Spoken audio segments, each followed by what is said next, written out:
Hello, guys. Are you comfortable with French, right? Yeah, yeah. She wants to also do it in English. Okay.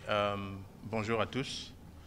Nous venons du Conseil de sécurité. Nous venons de terminer la réunion publique du Conseil de sécurité.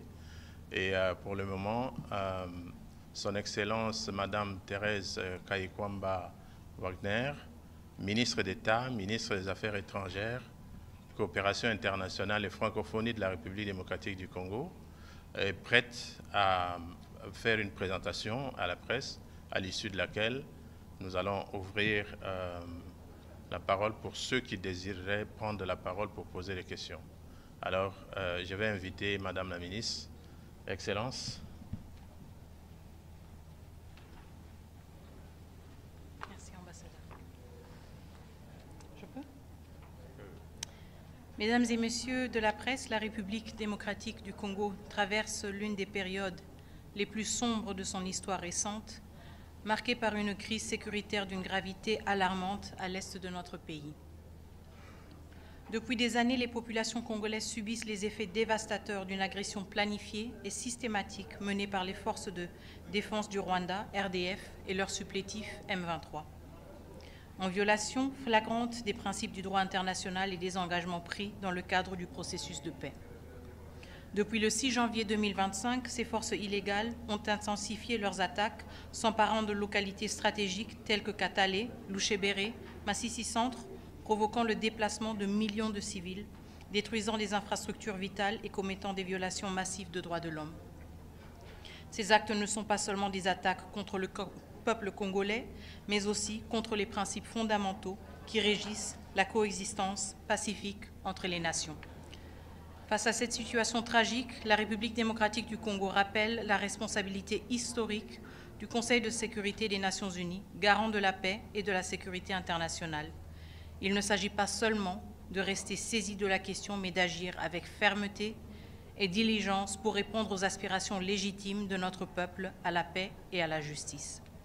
Nous demandons à ce Conseil de prendre des mesures concrètes et immédiates, à savoir la cessation immédiate des hostilités et le retrait total et inconditionnel des troupes rwandaises du territoire congolais pour établir la souveraineté de la République démocratique du Congo sur ces terres, l'imposition de sanctions ciblées contre les responsables militaires et politiques rwandais identifiés comme les instigateurs de cette agression, un embargo strict sur les exportations de ressources naturelles en provenance du Rwanda afin de couper les financements illicites des groupes armés, et la révocation du Rwanda comme pays contributeur de troupes aux missions de paix des Nations unies en raison de ces violations flagrantes du droit international humanitaire et de ces attaques systématiques et ciblées contre les soldats de la paix des Nations unies et de la SADC. La RDC reste fermement engagée dans les processus de paix, notamment ceux de Luanda et de Nairobi, sous les auspices des facilitateurs africains. Cependant, nous rejetons toute tentative de légitimer des acteurs non étatiques, comme le M23, à travers les négociations interétatiques du processus de Luanda. Aujourd'hui, la communauté internationale a une occasion et une responsabilité unique de prouver son engagement en faveur de la justice et de la paix. Chaque jour d'inaction renforce les agresseurs rwandais et perpétue les souffrances de millions d'innocents de Congolais. Le peuple congolais ne cédera ni à la résignation ni à l'injustice. Nous continuerons à défendre nos droits, protéger notre territoire et exiger le respect de notre souveraineté. L'histoire jugera de la réponse que le monde aura donnée à cet appel.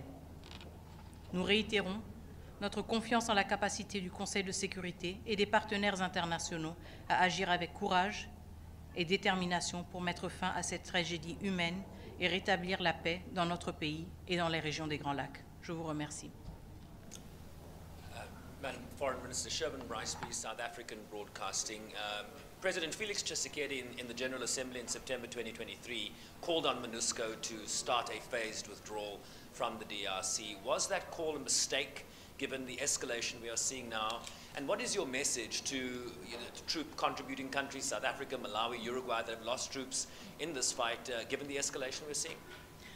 The withdrawal of MONUSCO was sequential, and it was not a mistake, because in the areas where MONUSCO withdrew, we have seen sustained peace, we have seen progress, and we have seen stability.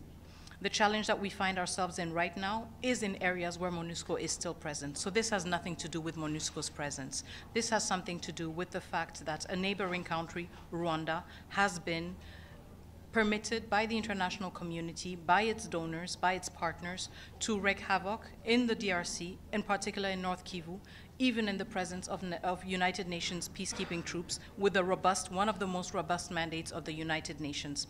What I say to troop contributing countries, and this is very important because Rwanda itself is one of the UN's largest troop contributing countries, is that this crisis is not a DRC specific crisis. This should compel all troop contributing countries to engage in a robust conversations with the United Nations, with DPKO, on what it means to be a troop contributing countries. How is it permissible that a country, one of the largest troop contributing countries, gets away with killing peacekeepers, as peacekeepers from South Africa, Malawi, Uruguay were killed in less than 24 hours.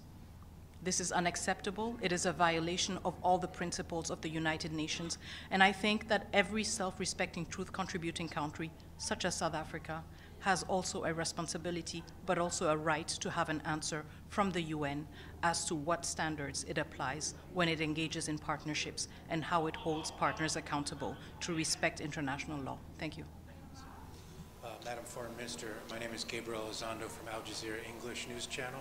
Two questions. One is, how confident are you that your forces can hold off the M23 and Rwandan forces that are now less than 10 kilometers outside of Goma? How confident are you that that you can hold Goma, number one?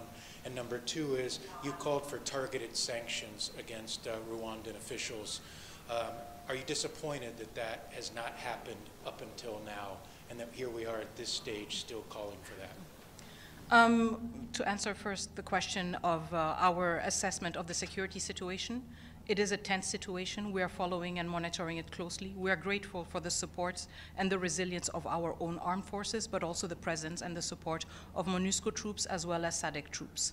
I will not delve into speculations. I am confident in the resolve of all involved forces to uphold the territorial integrity of the DRC, and most importantly, to protect the civilian lives which are at stake right now. Now, when it comes to sanctions and to the absence thereof, more importantly, of course we're disappointed. Of course we're disappointed because as an African country, how often is it that we have to listen to the lessons, that we have to listen to what we ought to be doing, the rules we are to be following, and at the same time find ourselves in this edifice and see that the rules that we all consider to be holy, to be precious, are being violated with such impunity. So there is, of course, a level of frustration, but frustration does not mean resignation. And we will always remind the international community of its responsibility, in particular, the United Nations Security Council. We will never, ever tire of reminding it of that, reminding it of its responsibility, but also its failure to act when it is the case. And for the past 3 years, the Security Council has failed the Congolese people. It has not acted, it has not held the people accountable who are directly linked to the chain of commands linking the RDF and the M23. Chain of commands that lead all the way back to Kigali. One quick follow-up, if you may, Madam Foreign Minister. Are you also disappointed in the Secretary General that he has not been more forceful in calling out Rwanda specifically? There have been in the past, I want to say 72 hours, 2 statements from the Secretary General. We welcome these statements. They were clear, they were robust, and they reflected also the urgency of the situation. However, we are also cognizant that since the renewed insurgency of the M23 started in 2022, the DRC raised the alarm.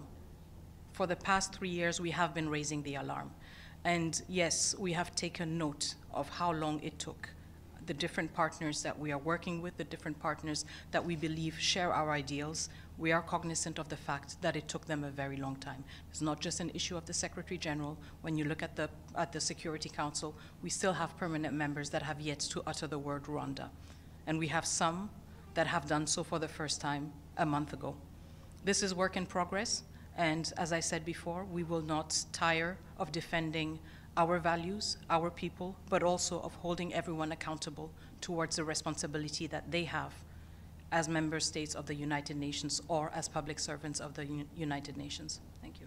Minister Wagner, if I may as well, the Rwandan ambassador has said that the alliance that the FARDC has with Sami DRC, Burundian groups and others, including the FDLR that it recognizes as a genocidal force, constitutes a major security threat to Rwanda. How do you respond to that, and in particular the accusation that the FARDC is working with the FDLR? Well, I think we ought to be looking at the situation on the ground right now. The situation on the ground right now is that a city such as large as Goma, with millions of civilians, is being taken in an onslaught by the Rwandan Defense Forces and the M23.